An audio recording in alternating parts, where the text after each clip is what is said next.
పశ్చిమ గోదావరి జిల్లా నరసాపురంలో చేపడుతున్న ఏటిగట్టు పనుల్లో మరోసారి డొల్లతనం బయటపడింది.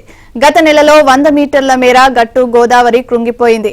మళ్లీ చేపట్టిన పనులు కూడా వృధా అయ్యాయి. కోతకు గురైన చోట వేసిన రాళ్లన్నీ అర్ధరాత్రి కొట్టుకుపోయాయి. దీంతో ప్రజలు భయాందోళనకు గురవుతున్నారు.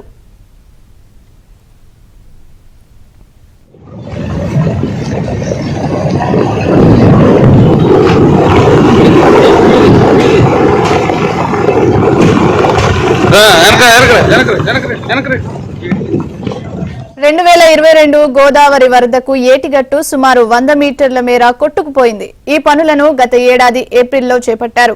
అయితే వాడుతున్న రాళ్ల నాశరకమైన ప్రభుత్వం తిరస్కరించిన క్వారీ నుంచి రాళ్లు తీసుకొచ్చి పనులు చేపడుతున్నారంటూ మాజీ ఎమ్మెల్యే బండారు మాధవ నాయుడు ప్రభుత్వానికి ఫిర్యాదు చేశారు.